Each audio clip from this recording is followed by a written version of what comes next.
Bon locale, everyone. Welcome to the show. As you can see, I've got a new guest to help me out with my show on Saturdays. Let's give a nice warm welcome to Red Frog. How are you doing, sweetheart? Doing fine. We've got a... Tested out the hair shaver. Oh, it actually looks quite good. Very close shave on the sides there. Holy shit.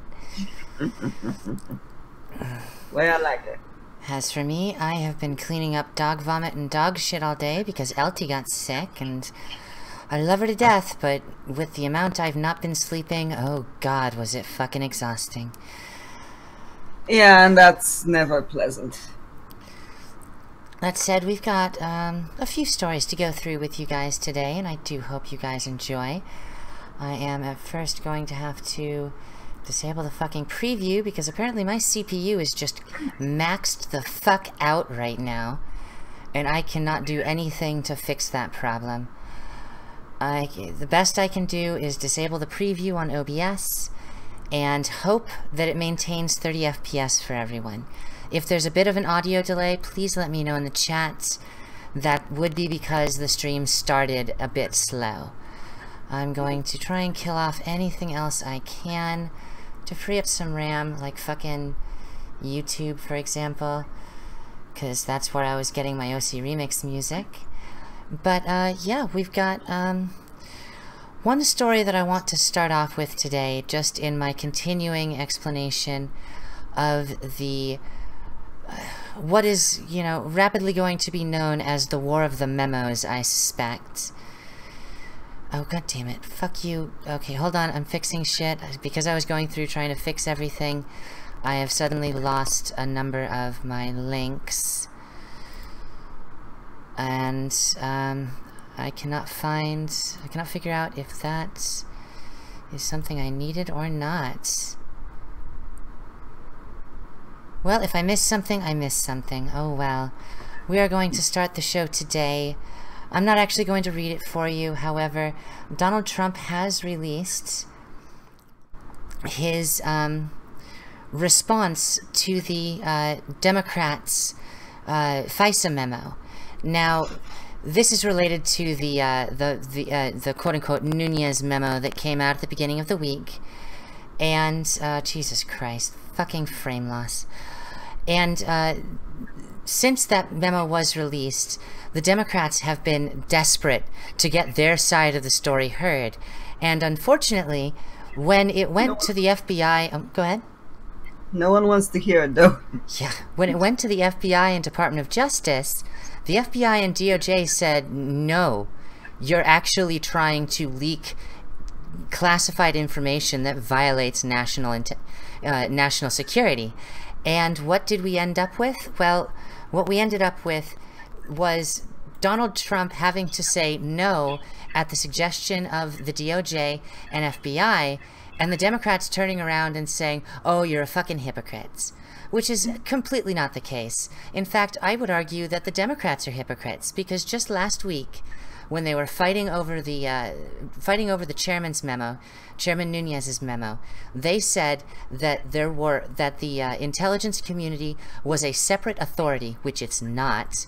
There are not four branches of government, and the intelligence community certainly doesn't deserve to be one. And now this week, they're jumping on his ass for acknowledging and respecting what the DOJ and FBI had to say as a subset of the executive branch.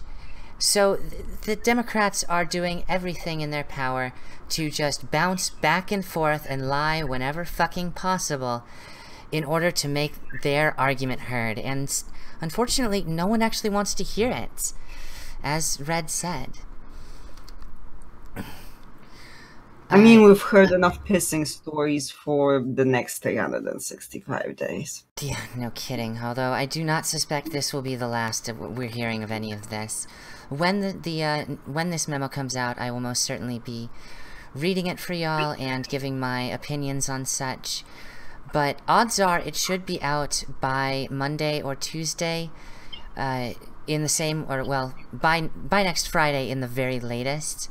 in the exact same way the Nunez memo was, because they have to refile with the statements that were of concern removed, essentially. They don't even have to change much, they just have to remove things that, if published publicly, would pose a threat to national security. And, you know, it kind of makes me wonder just what they were trying to leak there. Honestly, I think they were trying to bluff. They were saying, we're gonna leak something scary, and it turns out you're only making yourself look worse and more, actually. Yep, I would certainly think that would be the case. I need to figure out a way to do this without Discord, because right now we're using Discord to do this, and I can't get Discord to be captured by OBS. Actually, you know what? Well, I'd have to do that later. I don't have the time to fuck around with it right now, but I might. Well, no, but then I'll figure something out. I'll figure it out, but until then, good lord, Discord is being fucking horrible and running at like 30% of my CPU. Anyway, moving on to the first actual story of the week. The Olympics have begun in South Korea, and if you've been following along, they've invited North Korea, and they've also had a severe problem with the norovirus. And I'm just going to start by reading the article, that way we have common... Oh, god damn it. Yeah, it's shitting on me again. Nope, stop your shit website. Good lord, why is this shit breaking down so hard for me right now? Why does it hate me? Why does it hate me? Okay, close you. Let's see if that frees up anything. The malice of dead objects. Yeah, no kidding. No, don't follow link. Okay. The number of people affected by norovirus at the Pyeongchang Winter Olympics has more than doubled in just 2 days, reaching a total of 86, according to the Korean Centers for Disease Control and Prevention. So far, no athletes have been affected by the highly contagious virus, which can cause vomiting and diarrhea. Norovirus hit Pyeongchang days before the 2018 Winter Olympics began, with 32 cases reported on Tuesday. Olympic organizers quarantined around 1,200 security staff when the virus first broke out, calling in military personnel to replace them. According to the New York Times, new cases of norovirus have spread beyond security staff, affecting the members of the Pyeongchang Olympics Organizing Committee, venue personnel, and cafeteria workers. There is a... Oh! Yeah, oh good, cafeteria workers, because that's exactly who we need being sick. Yeah. In order to stop further outbreak of the virus, we're quarantining patients beginning from the diagnosis to treatment. We're going to minimize this outbreak, KCDC Director Kim Hyung-jun told reporters on Wednesday. He said that January and February are peak season for the virus. So you knew it was fucking coming? Oh god, okay, that right there is the part that pisses me off more than anything else. They knew it was gonna come.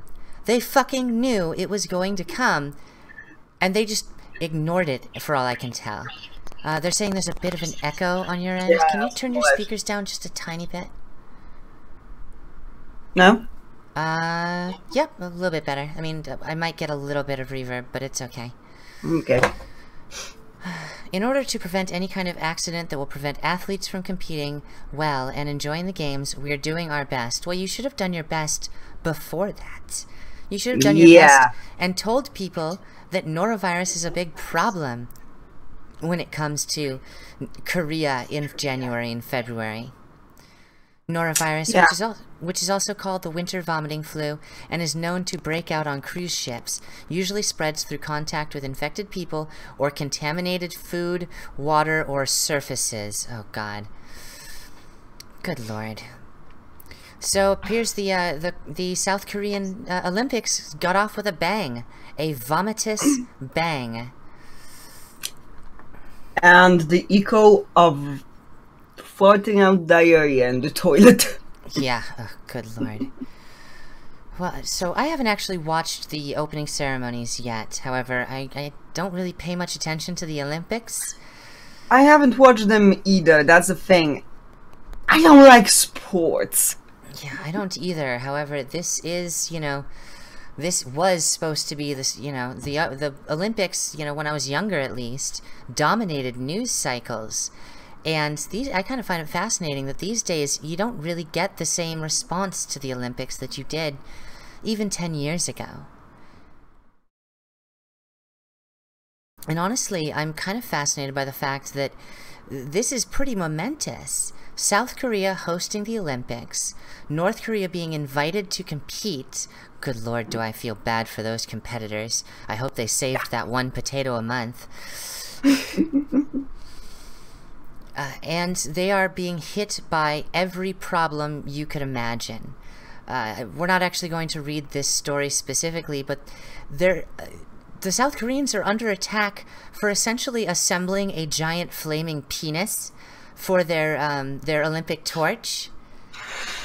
I'm not kidding. There are stories about this, and it is making me laugh every time I go past and see someone mention it again. But for the norovirus situation is a completely... I mean, you've got the entire world at your disposal. You've definitely got the CDC at your disposal, the American CDC, because they have absolutely no interest in seeing anyone who goes there get sick, especially not the Americans.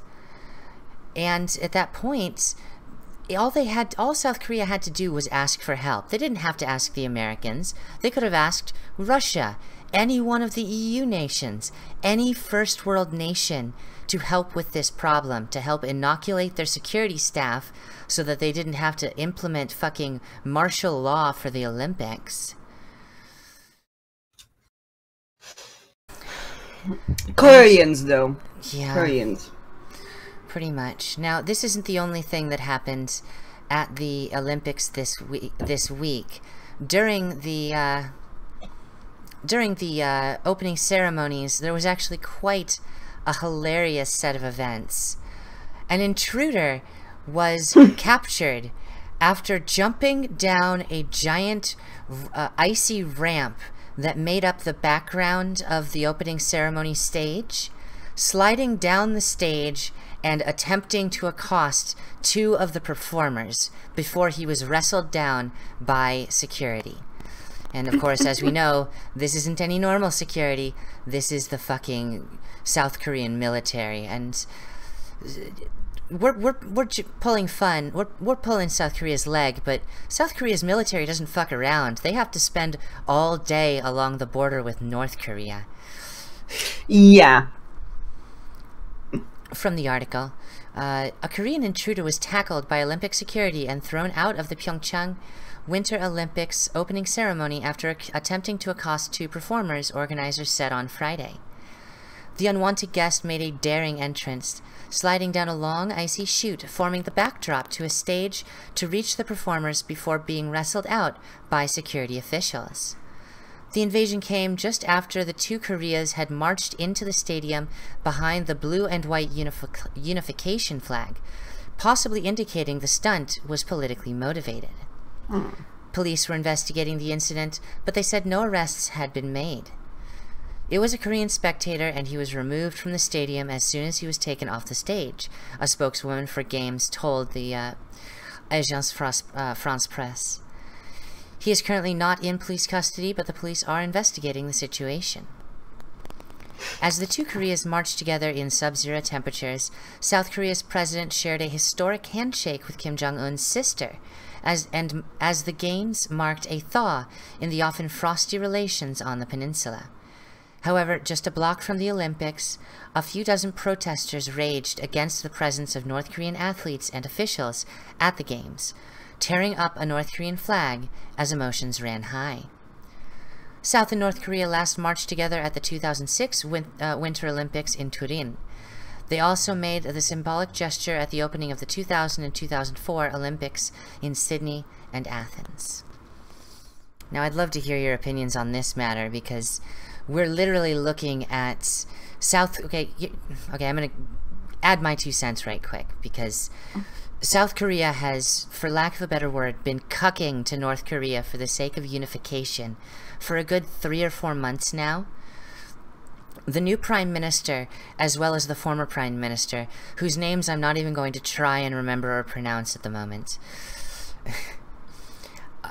they're desperate for reunification in a manner that makes absolutely no sense to me, considering South Korea is constantly under threat of having one of these missiles that Kim Jong-un likes to launch off over the peninsula and over Japan so much completely fail and land on South Korea.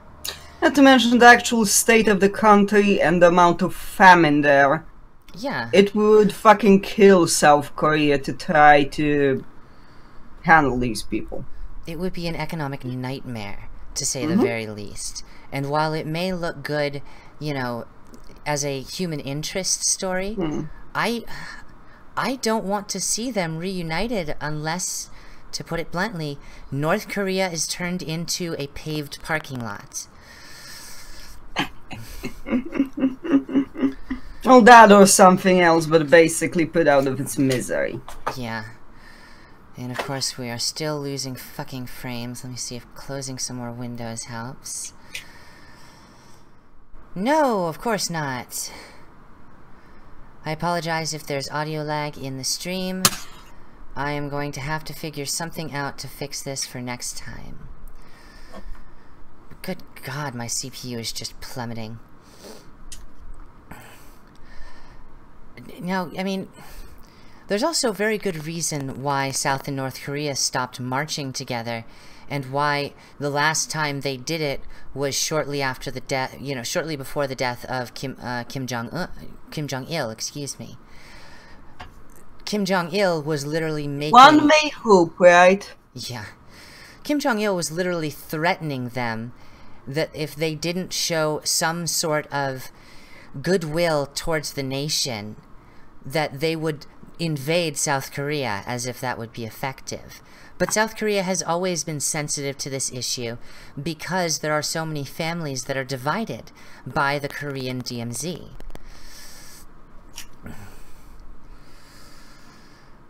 Unfortunately, I do not think a single Olympic Games or even a few Olympic Games are going to be the reunification of Korea, even if they march under the reunification flag.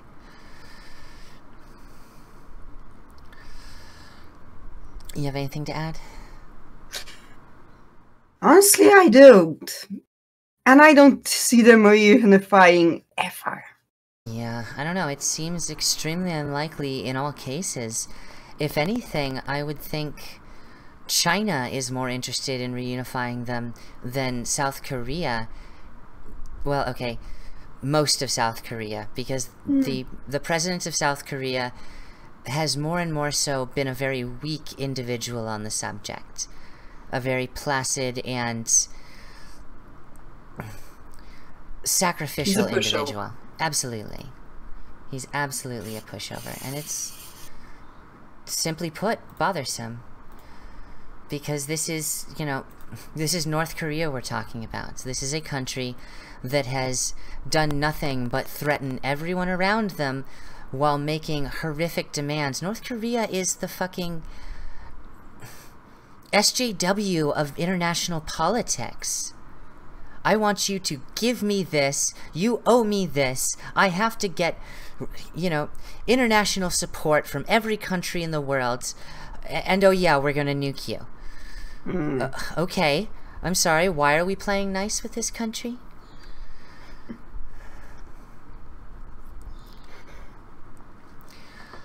I do hope that the Olympics go off with a few less hitches. However, I don't expect that to be the case.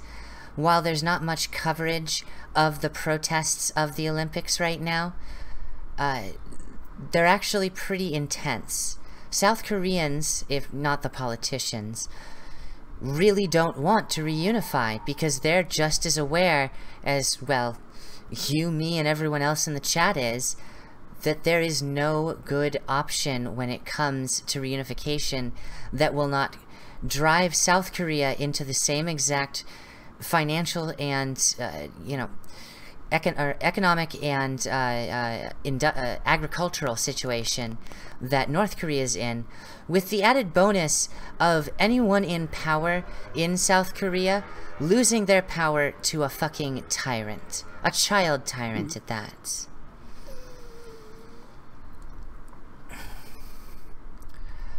But moving on to our next story. Have you guys heard about what Newsweek has been doing? Because I find it fucking hilarious.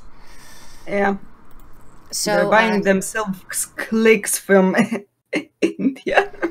Yeah, it was about a week ago that it was reported that the Consumer Protection Bureau had basically discovered through investigation that the two outlets that they had invested a good $10 million into advertising with, including Newsweek, had not advertised at all, but instead purchased clicks and views of those advertisements, essentially wasting government money and bringing themselves open for some severe fraud cases. Well, this week, just on Friday, the Daily Beast released an audio track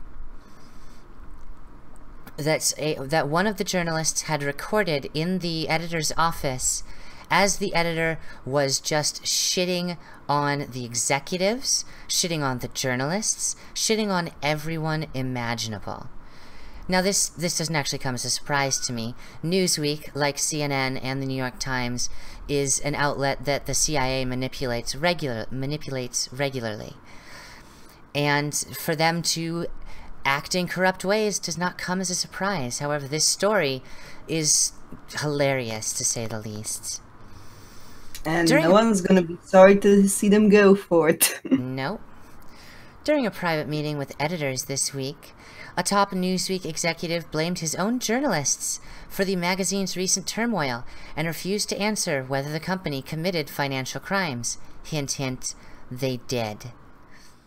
Newsweek Media Group Interim Chief Content Officer Jonathan Davis, God, that's a long fucking title, took questions from editors for nearly 90 minutes on Wednesday, according to a recording obtained by the Daily Beast, about firings and investigations that have engulfed the company.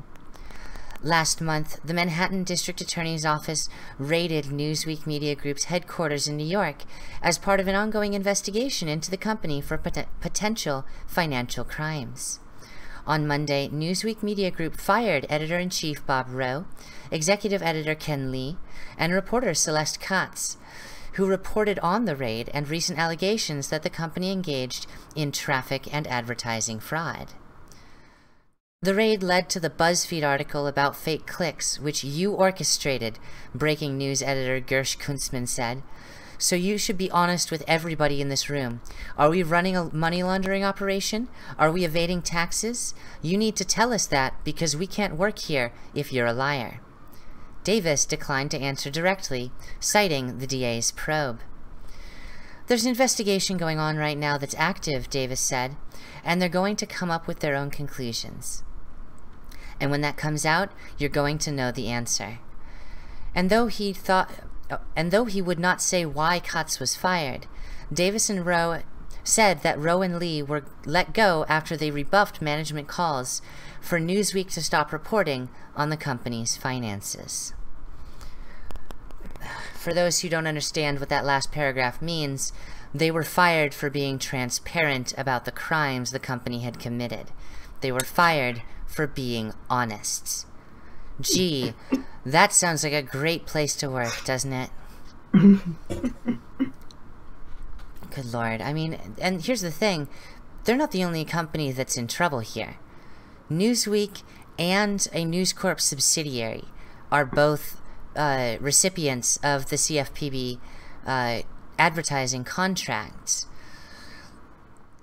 And so people are being investigated for fraud, essentially stealing taxpayer dollars under the guise of advertising, and then spending a portion, an infinitesimal portion of that money for the sake of getting, you know, automate bots to click on the website and make it look like they got views, make it look like they had advertisers working with them.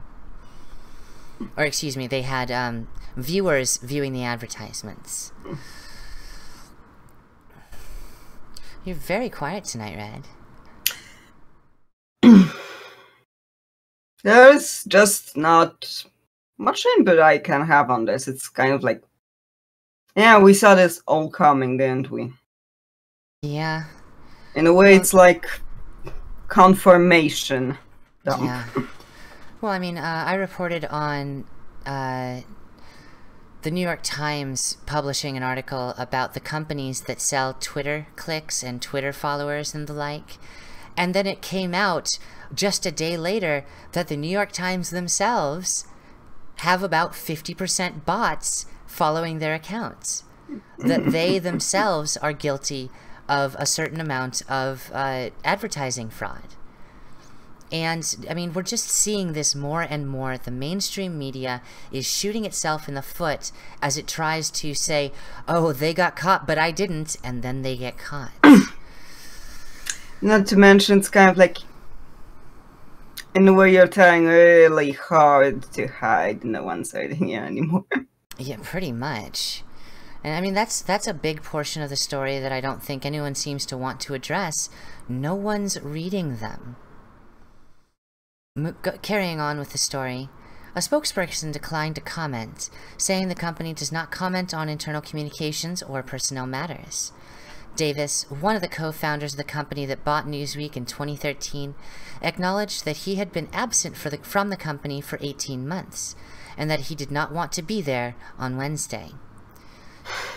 He said returned to serve as interim CCO to help stem what's happening, after CCO Dayan Kandapa was put on leave following the revelation that he was accused of sexual harassment at his previous employer, Reuters. Yeah. Yeah. These stories just get better and better the further you dig into them.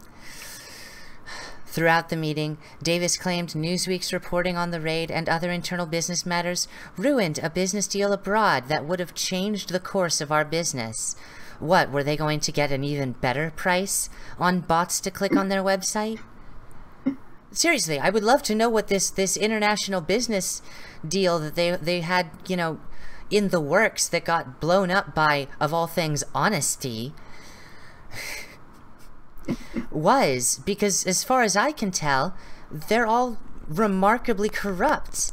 And they're just as corrupt as the New York Times, as CNN, as all of these mainstream media outlets who have done nothing but show us that they have no interest in the truth and instead have interest in making money, A, and spinning narratives wherever it suits their purposes, B.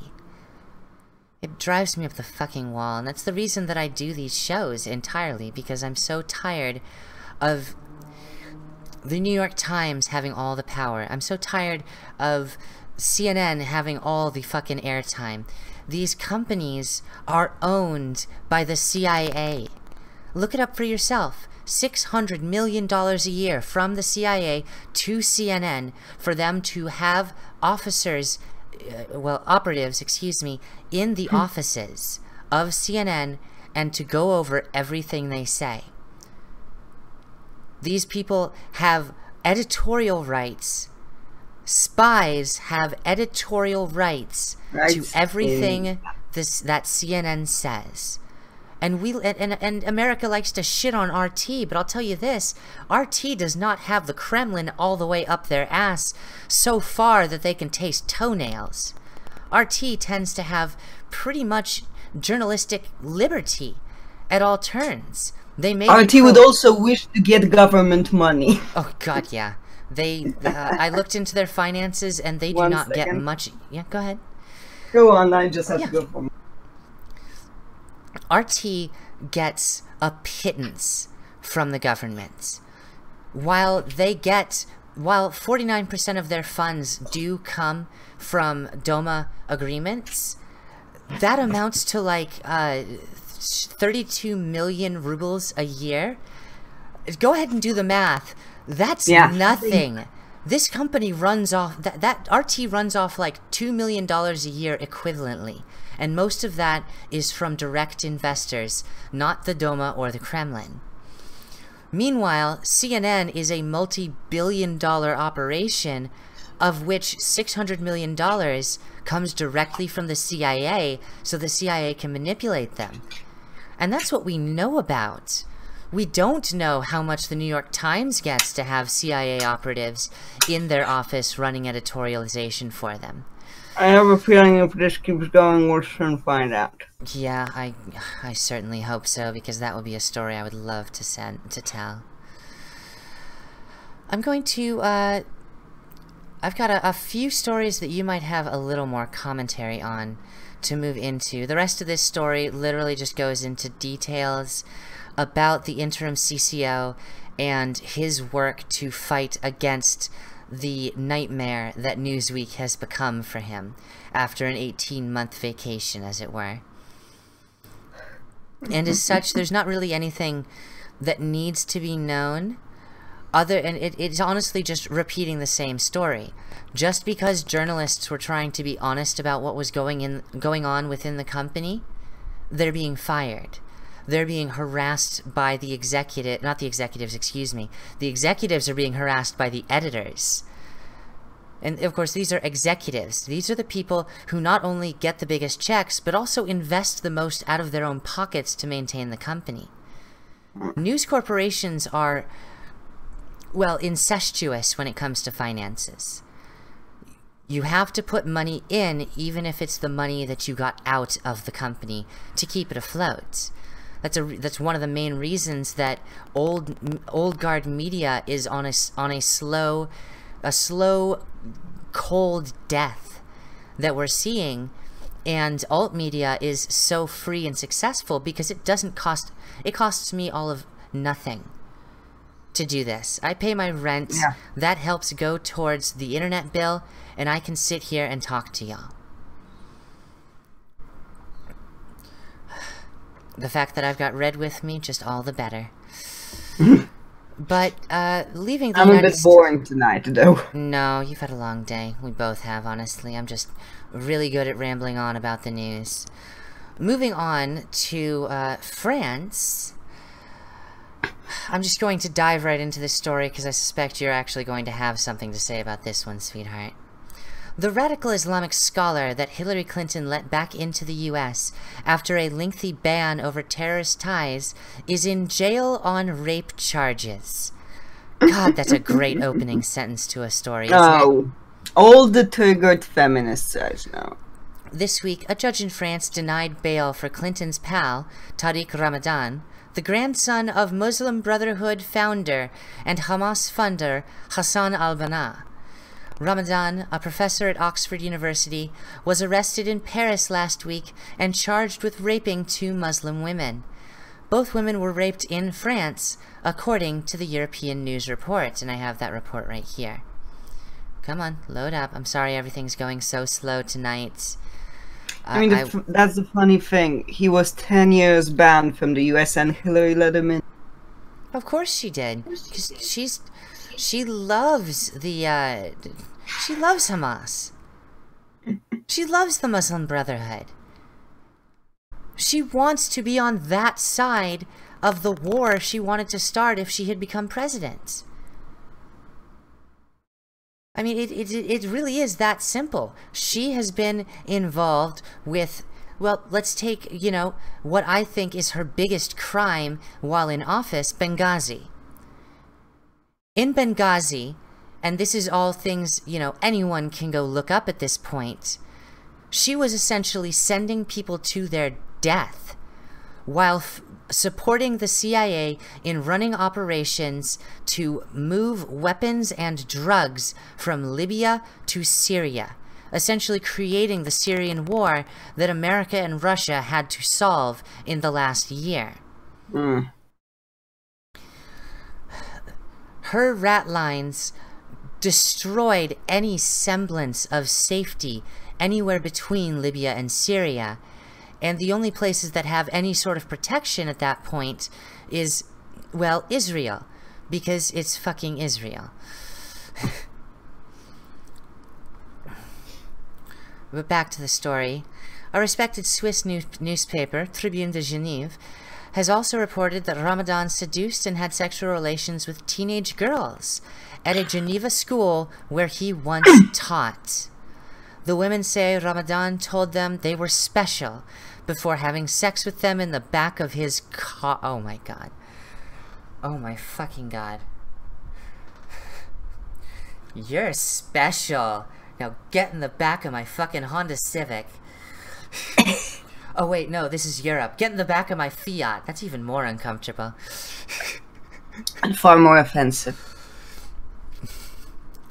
One of the women was 14 at the time, and the others were 15 to 18 years old. They say Ramadan used his authority as their teacher to seduce them.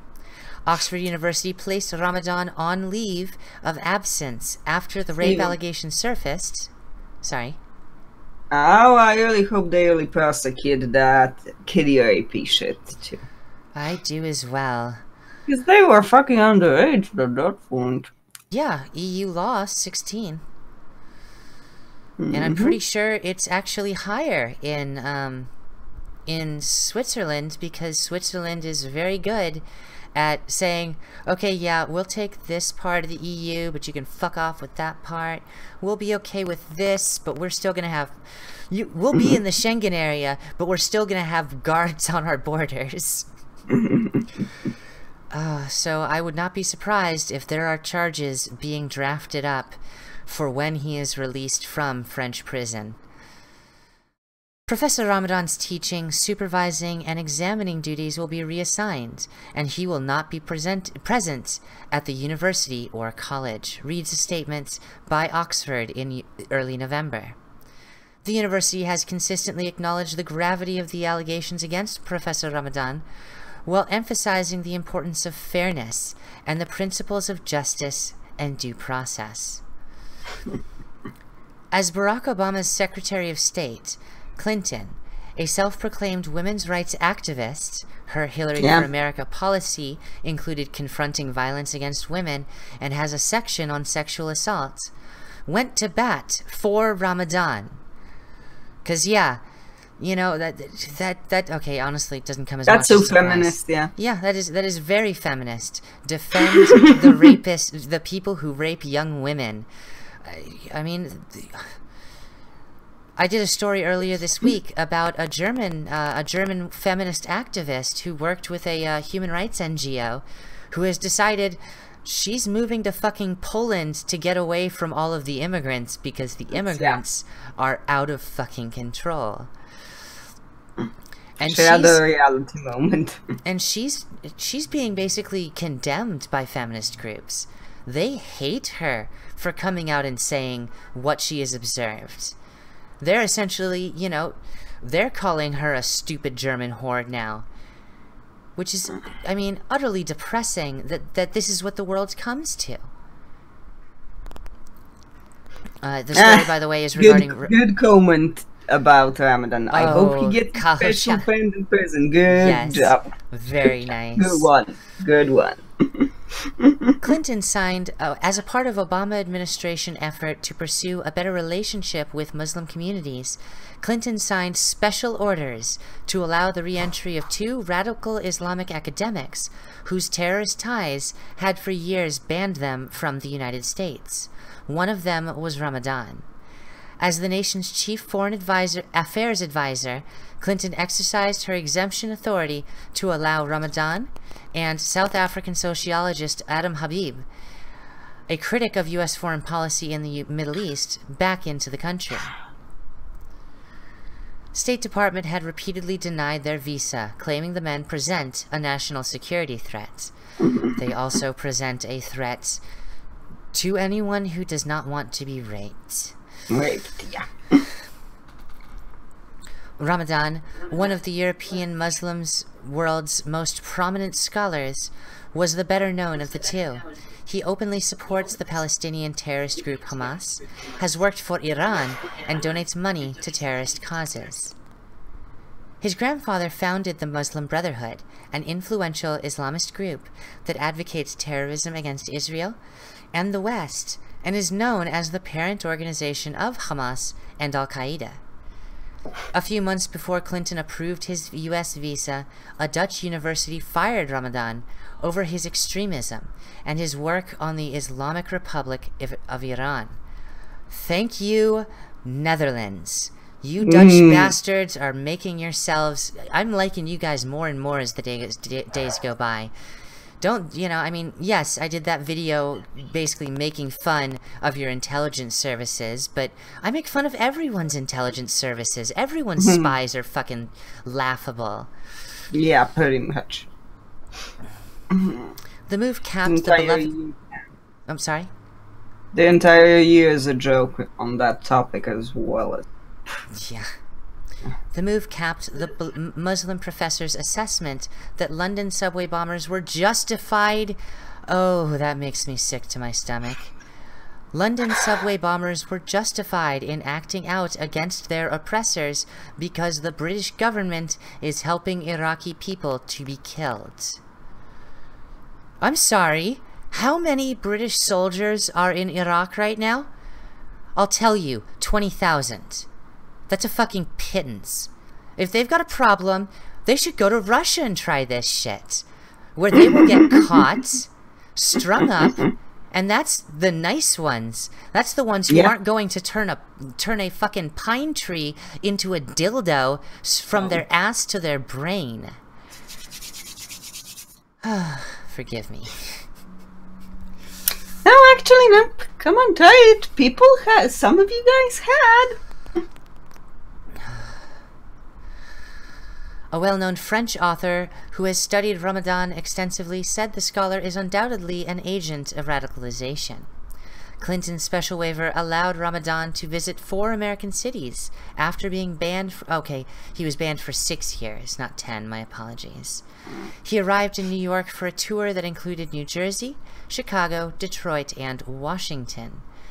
Permitting the controversial scholar to enter the U.S. was part of a broader government mission to create a new and improved relationship based on mutual interest and mutual respect with Muslims around the world. What mutual interest did they have? Hillary Clinton, I really want to know what the mutual interest is here. Is the mutual interest raping kids? Because we all know you're funding a well-known child trafficker in Haiti. Is it funding terrorism? Because we all know that you have... destabilize the country. Yeah. Is it the destabilization of the country? Because we all know you have worked tirelessly to destabilize the United States. I would really like to know, Hillary Clinton, just what mutual interests are had with this Muslim and the Muslim world at large. Is it oil? Do you want oil? Is that literally all it boils down to? I really don't think it is, because children sell better.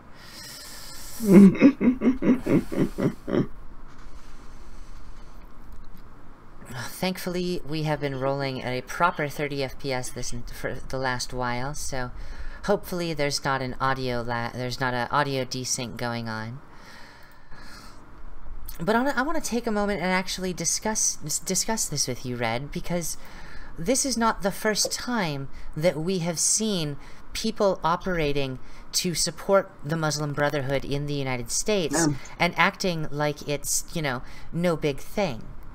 Why are we seeing this? Why is it so okay to... I mean, how do they... The Democrats got in power. I mean, it's happened earlier, but Obama has his paws dirty in arming the actual fucking... Yeah. Whatever they're called this week. God, well... He has armed a few groups, ISIS. Because he armed ISIS, absolutely, but he was playing both sides of that war, because he was also arming what were their names? The gay communists in Syria and Eastern Turkey, right? That extremist group that the CIA has been cultivating for 4 years now. as a counter-revolutionary military to fight against ISIS, and the most they've done is they've offered scout services. They're not great fighters. Certainly they're good at pointing out and finding locations, but they're not doing the fighting. It's the Air Force that's doing the fighting. It's the Navy that's doing the fighting by dropping fucking bombs. So why are we investing in these terrorists in the first place? Oh, right. It's profitable to their friends. And besides that, it's in a way a pattern. The fucking lefties just want these primitive people in, because they're gonna keep voting for them. They're gonna stay in their little fucking palaces, and these idiots are gonna run amok. That's all it is. Yeah, pretty much. The status quo is that we have always been at war with Middle East Asia. Of course, that's the same reason that they want us to be at war with Russia, when, honestly, America and Russia have a lot more to gain as friends than enemies. And besides, I mean, here's something that bothered me. And you know what? I'm going to skip ahead to another story here, because this is a fucking hilarious story.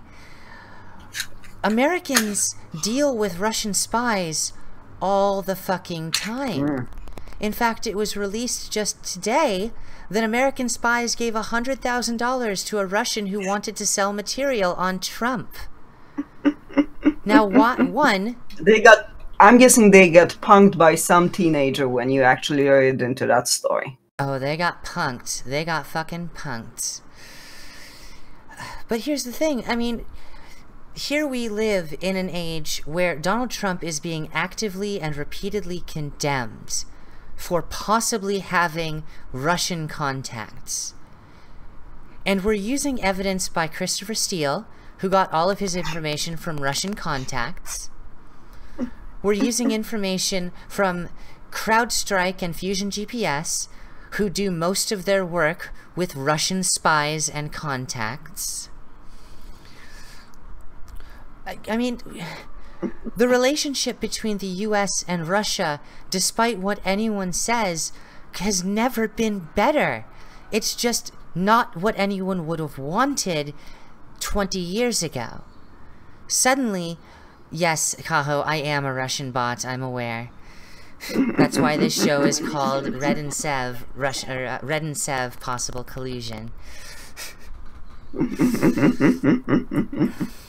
Oh, they're grasping at straws so badly, we'll probably end up in the news one day. I certainly hope so. At least then I might actually be famous.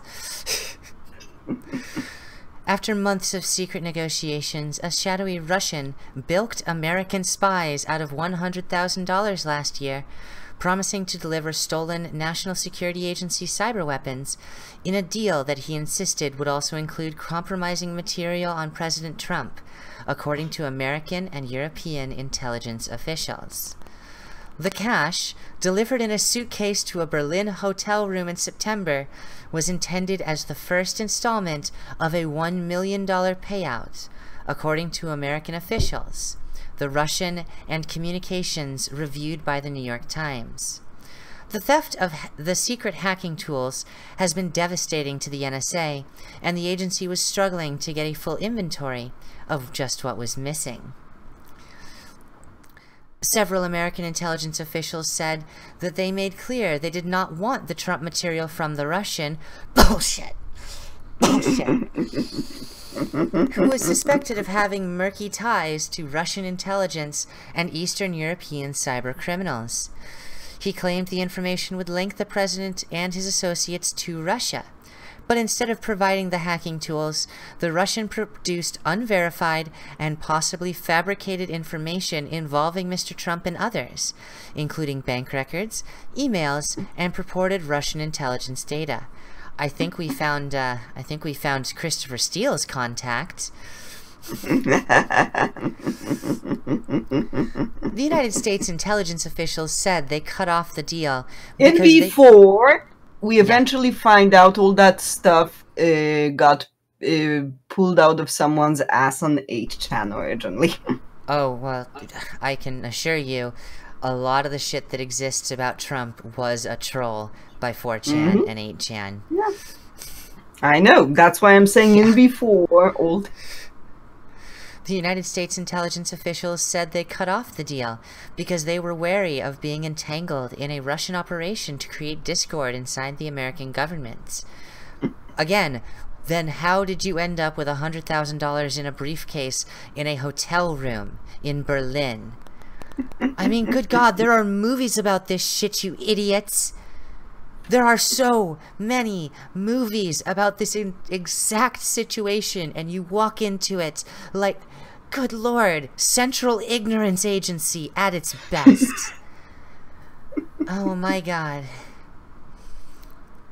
They were also fearful of political fallout in Washington if they were seen to be buying scurrilous information on the president. Gee, I really wish some other people had been concerned about that. Clinton. Fusion GPS. Oh, if she would have heard it, she would have probably looked for the money in her mattress to buy it herself. Oh, God. Yeah. No, well, she doesn't have to look at, you know, for money in her mattress. She has the Clinton Global Initiative and Clinton Foundation, for God's sakes.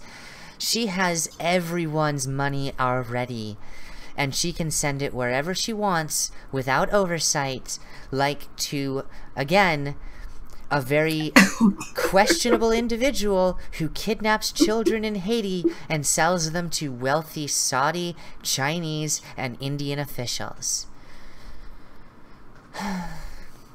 Seriously, look it up. I've talked about this subject 1,000 times previously on my channel. I'm not covering it again, but yeah, go find it. It's fucking amazing. It's been done already. The Central Intelligence Agency... Okay, excuse me. The Central Ignorance Agency declined to comment on the negotiations with the Russian seller.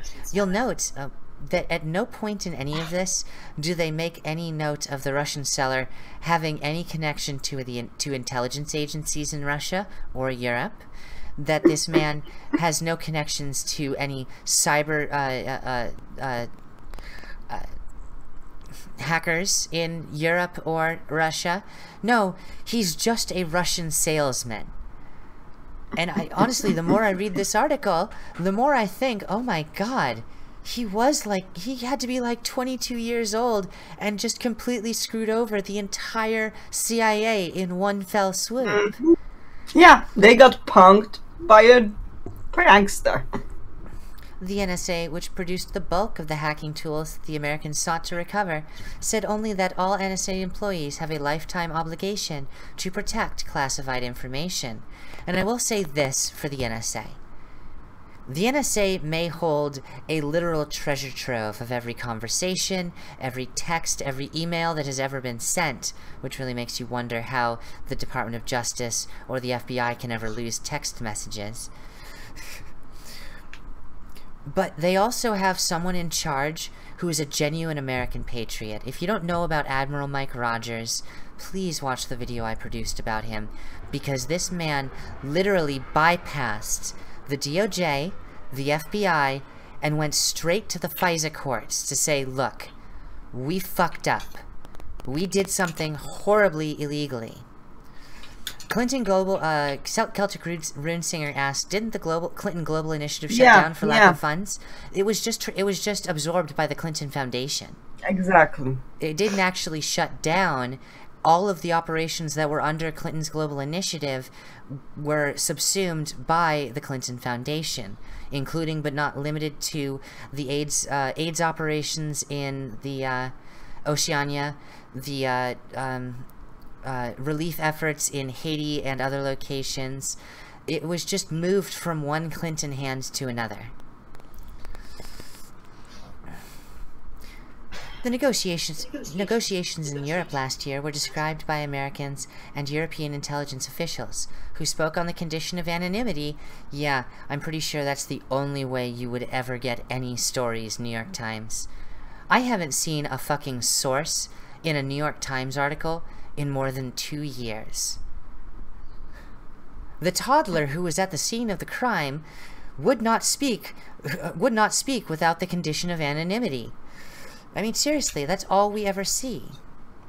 All we ever see in these New York Times articles is on the condition of anonymity. Maybe these journalists... It's always, this person said, yeah, like, sure, and who is he? Yeah. And does he even exist? You're pulling this out of your ass, ain't you? The United States officials worked through an intermediary, an American businessman based in Germany, to preserve deniability. Well, there's no deniability now, is there? There were meetings in provincial German towns where Jean Le Carre set his early spy novels. Okay, so they were literally going by the fucking... Oh, god damn it. Movies, books, they're literally... These... Oh my god, the CIA is so fucking stupid. Not only are they doing... They're literally reading spy novels and reenacting them, not realizing just how stupid they actually are. And data hands-offs in 5-star Berlin hotels. Yeah, I've seen James Bond as well. Oh, American intelligence agencies spent months tracking the Russians' flights to Berlin, his rendezvous with a mistress in Vienna, and his trips home to St. Petersburg. St. Petersburg, the officials said.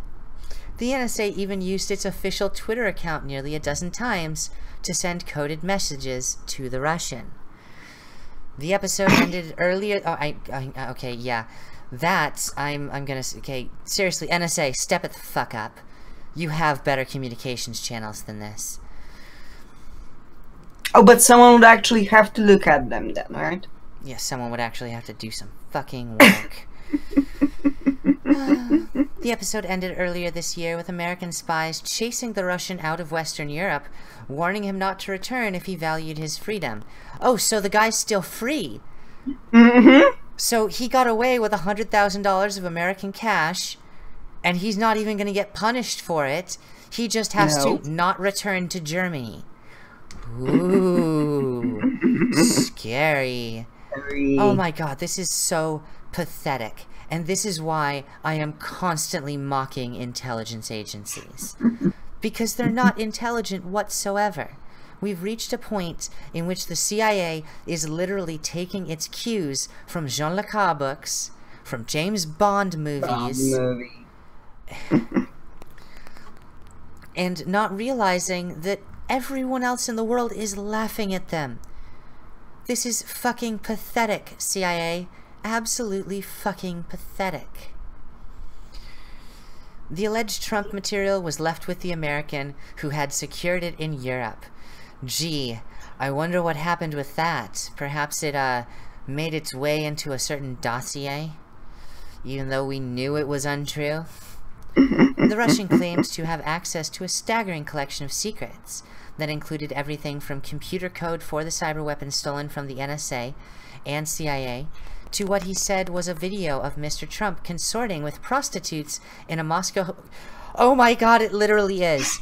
It literally is the exact same fucking evidence. Oh my god. There remains no evidence that such a video exists. Thank you for finally admitting that, New York Times, after publishing how many fucking articles demanding that video be released because you thought that the fucking piss story was true? Good lord, New York Times, you are the most two-faced fucking media outlet out there right now. Oh, wait, no, I forgot. Al Jazeera still exists. Yeah, true. The Russian was known to America. It's starting to be a competition. Yeah, oh yeah, certainly is. The Russian was known to American and European officials for his ties to Russian intelligence and cyber criminals, two groups suspected in the theft of NSA and CIA hacking tools. Now, I want you guys to take a moment and think back a few months to when WikiLeaks had finally started releasing stuff again. They started releasing tools, specifically what tools known as Vault 7. This was a treasure trove of CIA and NSA cyber weapons used for penetrating into Android phones, iPhones, smart TVs, Linux computers, Windows and Mac computers, every kind of virus and everything and the like, released openly by WikiLeaks. Now, would the New York Times ever admit that this was happening? God, no. They would never pay an ounce of heed to WikiLeaks unless it served their interests. Yeah. So we know what these tools were. We know what this Russian was trying to sell. And while Vault 7 didn't come out until third quarter of last year, it was known that these tools were out there since the beginning of 2016. Gee, I wonder where this guy got them, and I wonder what he was doing. I'll give you a hint. He got him off Tor, where everyone else got him. Yeah. But his apparent eagerness to sell the Trump kompromat, a Russian term for information gained to use leverage over someone, to Russian spies raised suspicions among officials that he was part of an operation to feed the information into United States intelligence agencies and pit them against Mr. Trump.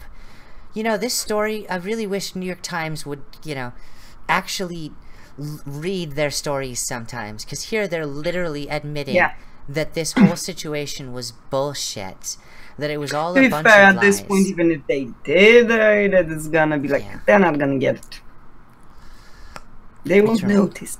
It's remarkably upsetting, but at the same time, fucking hilarious. I'm enjoying laughing at the expense of the fucking CIA. Early in the negotiations, for instance, he dropped the asking price from $10 million to just over $1 million.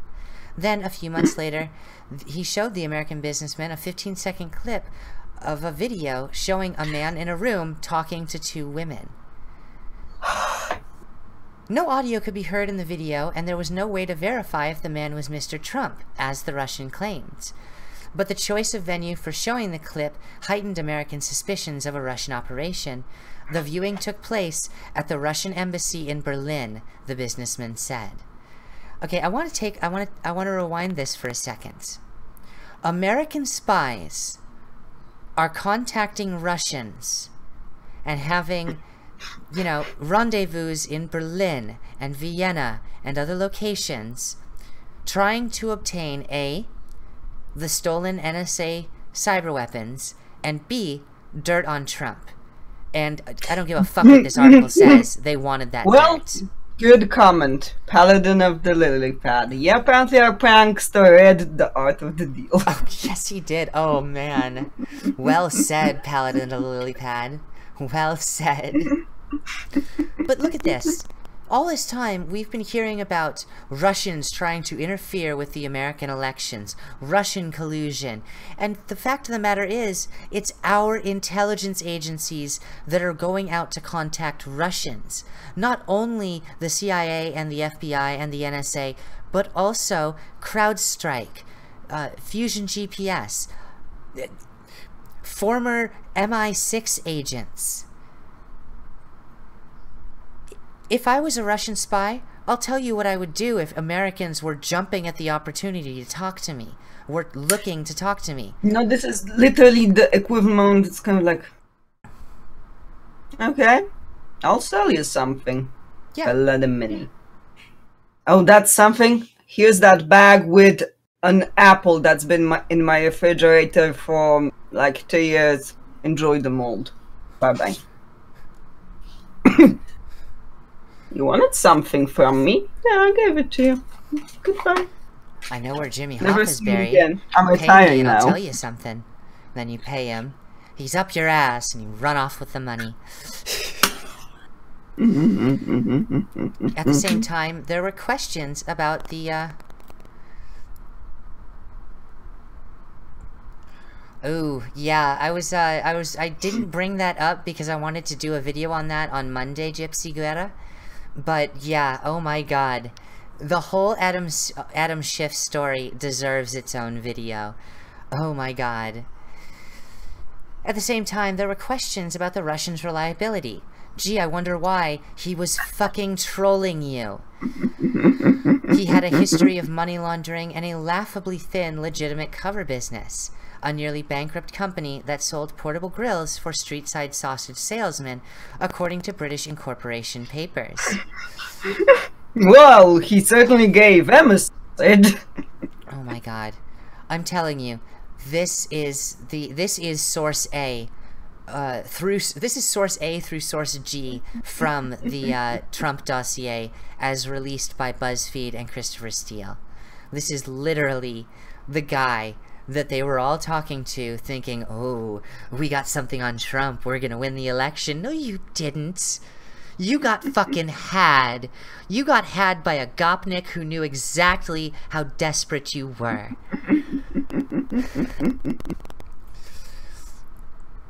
The distinction between organized criminal and a Russian intelligence officer and a Russian who knows some Russian intel guys, it all blurs together, said Stephen Hall, former chief of Russia operations in the CIA. Oh my god.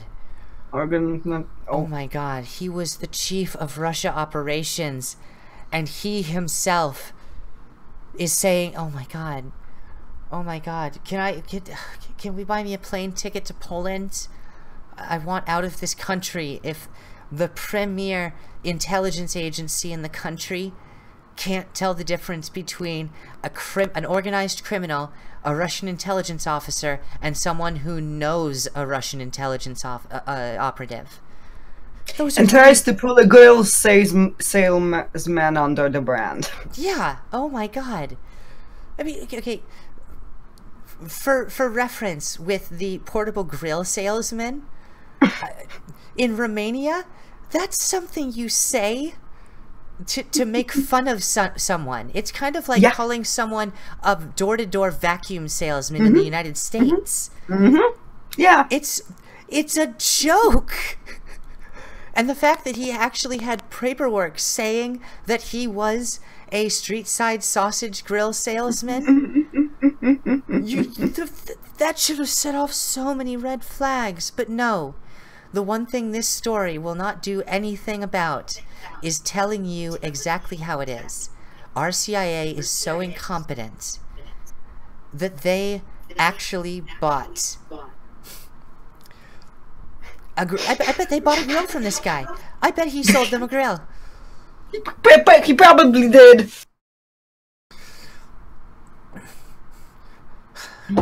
That's what the second 100,000 was for.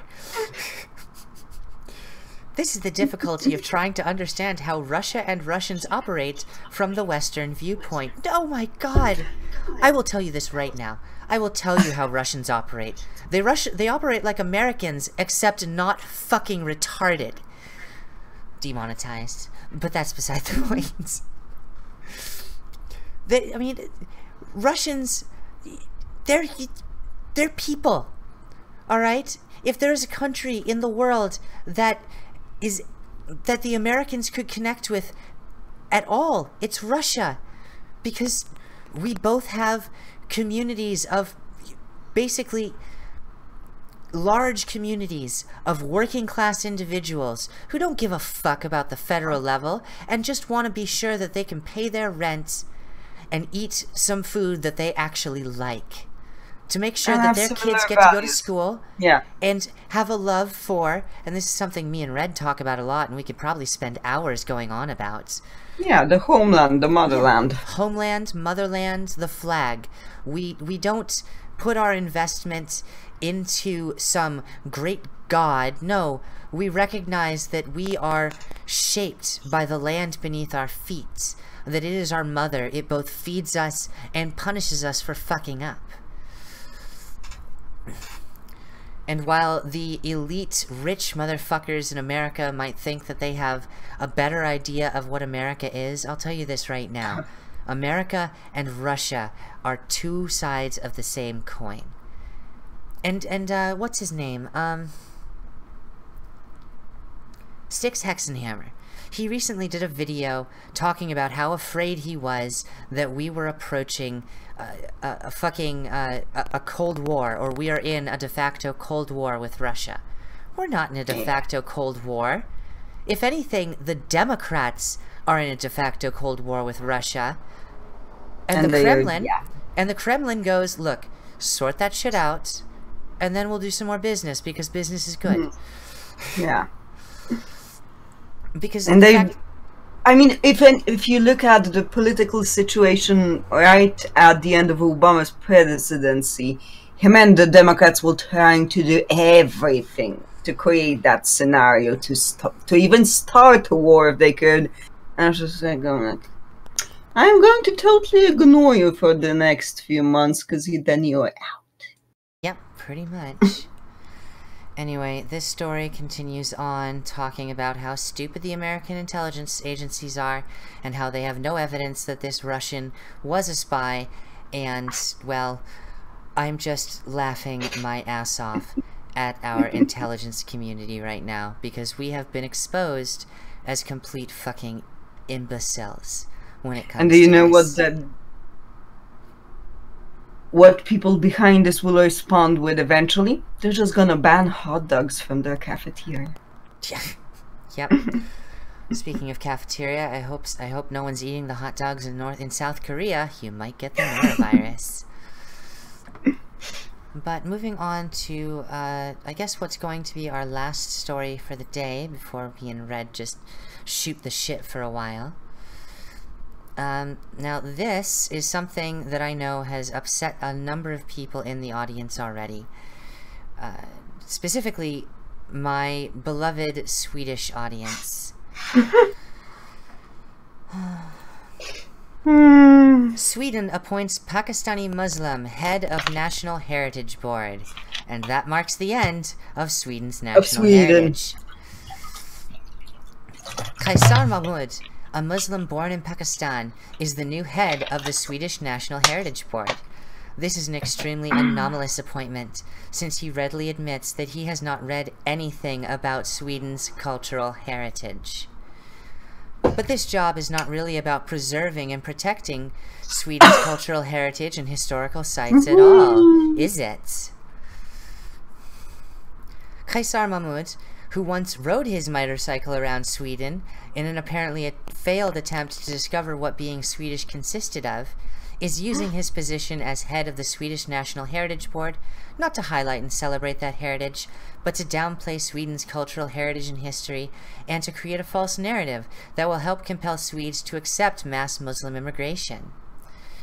He says that he doesn't simply want to alert people to Viking artifacts and the like, but use Sweden's history to create the narrative that will make Muslim migrants part of something. You are already part of something. You are part of a goat fucking nation, and you decided to come over there and add your goat fucking to someone else's problems. Let alone, you know, along with your child fucking ideology, right? Oh yeah, I mean, because we are talking about Pakistan, of course, the home of bachabazi. For those who don't know, bachabazi is the ritualistic practice of fucking young boys. Young boys, yeah. Dressing them up, making them as girls, yeah, making them look beautiful, and fucking them till their asses bleed. Forgive me for being so blunt, but it's one of those things that, you know, really kept my trigger finger itchy when I was out in the sandbox. We have already seen how that works.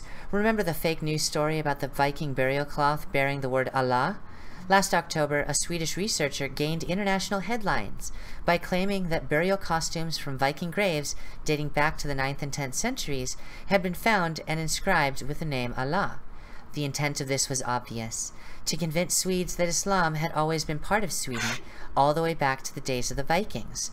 And so they should not be concerned about the mass Muslim immigration that was now bringing Sweden unprecedented rape and other crime rates. Vikings weren't fans even of Christianity, not to mention. Yeah, oh, no shit. I mean, what was the beginning of the Dark Age in Europe?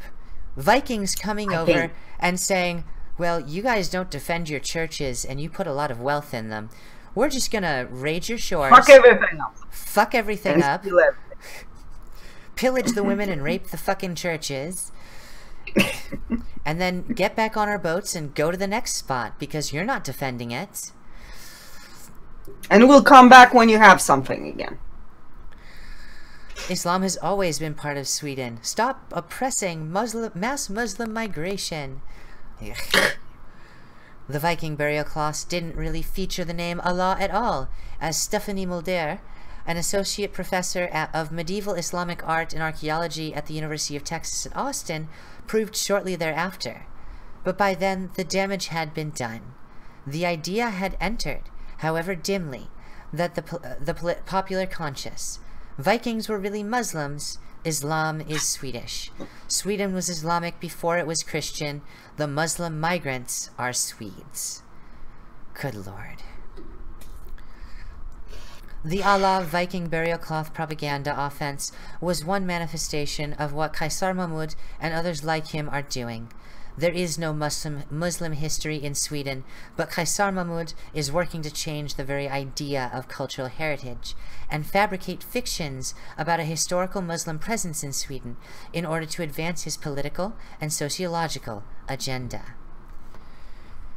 Kaisar Mahmud, a Pakistani, of course has no Swedish heritage of his own. His admitted lack of knowledge of Swedish heritage and history ought to have disqualified him from the position. But this is how Sweden is obliterating itself and committing cultural and national suicide. After all, Swedes appointed Kaisar Mahmud to this position. It is Swedish leaders who want to destroy Swedish cultural and national identity. It must also be remembered in connection with Kaisar Mahmud's role as head of the Swedish National Heritage Board that the Quran suggests that ruins are a sign of Allah's punishment of those who rejected his truth. Many were the ways of life that have passed away before you. Travel through the earth and see what was the end of those who rejected truth. And this is, of course, Quran 3, verse 137. This is one of the foundations of the Islamic idea that pre-Islamic civilizations and non-Islamic civilizations are all Jahiliyyah, the society of unbelievers, which is worthless. Obviously, this cuts against the idea of tourism of ancient sites and non-Muslim religious installations such as found all over Sweden. V.S. Naipaul, forgive me if I'm not mispronouncing that, encountered this attitude and in his travels through Muslim countries. For many Muslims, he observed in Among the Believers, the time before Islam is a time of blackness, that this is part of Muslim theology. History has to serve theology. Naipaul recounted that some Pakistani Muslims, far from valuing the nation's renowned archaeological site at Mohenjo-daro, saw its ruins as a teaching opportunity for Islam, recommending that Quran 3:137 be posted there as a teaching tool. It does lead one to ponder what Kaisar Mahmud might allow to be done, or not done, with Sweden's historical sites and artifacts. But whatever destruction may ensue is, obviously, what Swedish authorities want. And with that, I'd actually like to spend some time talking with you, Red, and with the audience on the subject of the destruction of cultures. Because Sweden isn't the only place who's experiencing their culture being completely railroaded.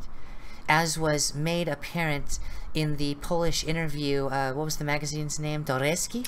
Do Rzeczy. Yeah.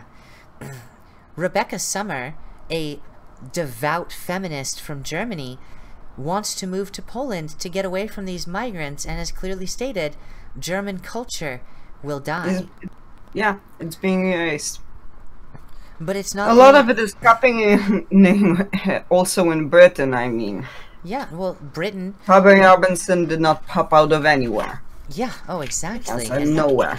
I'm actually a fan of Tommy Robinson. He's a, I mean, call me a racist, but the man isn't doing what he does for racist reasons, but because he loves Richard the Lionheart, because he loves the legend of Excalibur and these stories that make up the English character.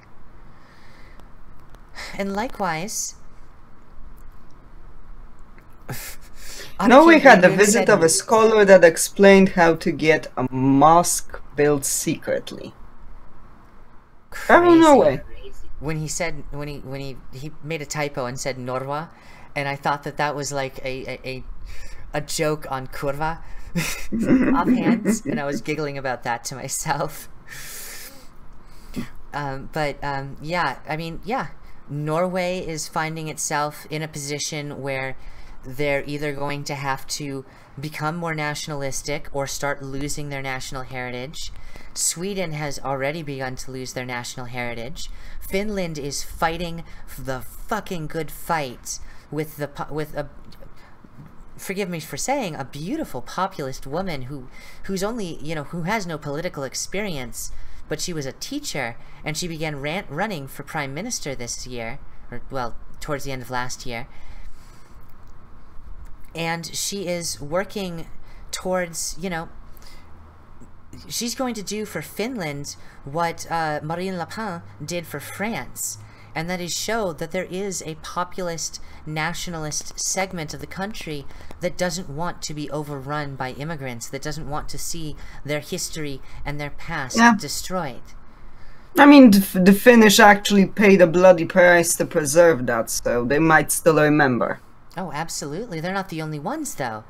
I mean, here's the thing, you know, people, like, if you read 4chan and 8chan, people were mocking Sweden about this, right?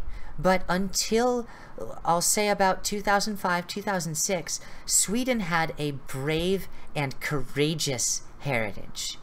There's never been a war that Sweden has not said, yeah, I'll stand in front of the masses of Russians to help you out, Finland. Yeah, I'll stand in front of the masses of Cossacks to help you, Germany.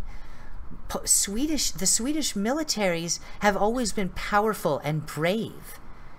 Until they got their shit really badly kicked in by Slavs, chased back their their country. But they had their capital siege. They chose to die instead paid ransom, and then we left. Most of them chose to die instead of fleeing, and I consider that honorable. I really do. I mean, I realize that you and I don't talk about much about, you know, other countries being that great, but let's face it, Sweden has always stood up in every war, even if it cost them their lives. And they've stood up for other nations. Yeah, they had an empire. Yeah, had. Well, yes, but let's face it, all empires come crumbled to dust. Badly. Yeah.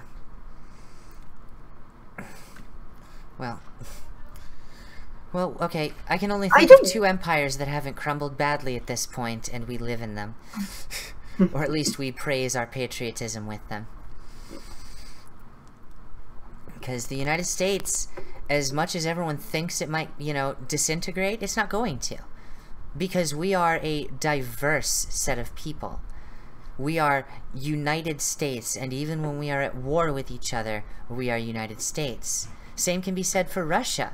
84 very, very, very disagreeable oblasts, and yet they hold together as a strong federation, a Russian federation.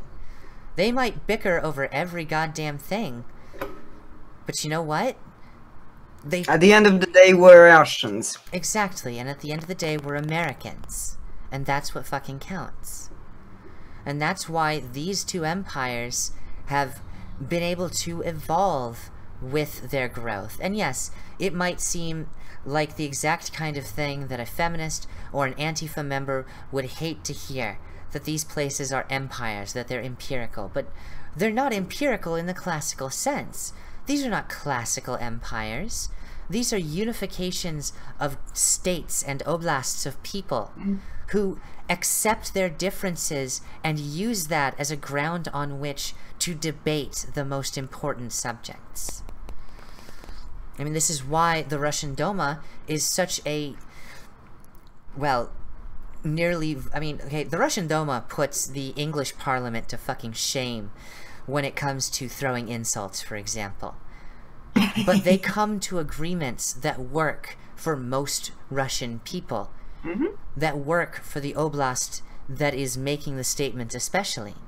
And the same can be said about the House of Representatives. Now, I won't say that for the Senate in the United States because, well, the Senate's completely fucking compromised. But that's beside the point. Our representatives, Russia's representatives, do their job to represent their people to the best of their ability. And I may disagree wholeheartedly with people like Adam Schiff and Richard Burr and these representatives who are, from what I would see as acting against the interests of the United States. But you know what? They have constituencies. Yeah. Adam Schiff's constituency is in California. Mm-hmm. Which and means, we know Californians, yeah. Yeah, fucking commie, hippie, anarchist bastards. But they picked him because he's part of their group. Exactly. And they picked Cristina Garcia because she got away with rape. Oh, wait. Sorry, another story that I did a video on recently. The Assemblywoman for California, who was very predominant, even had her face on the cover of Time for the Persons of the Year, silence breakers with regards to Me Too. Turns out that she was groping and sexually assaulting men, all through, all across the last few years.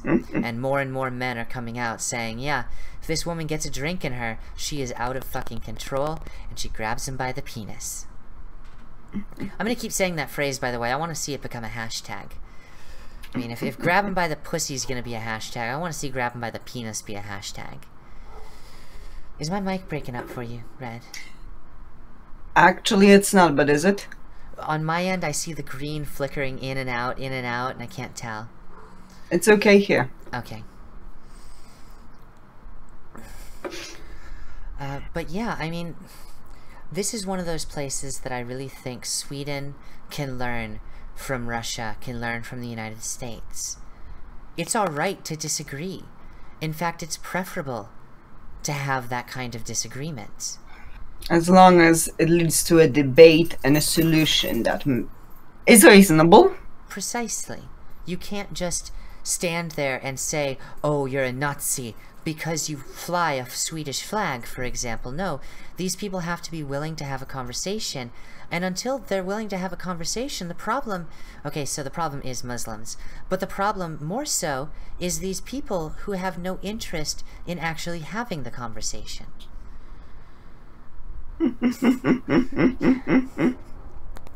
What, you want me to bring the pussy, huh, Keijo-chan? Oh, get a kitty, yes.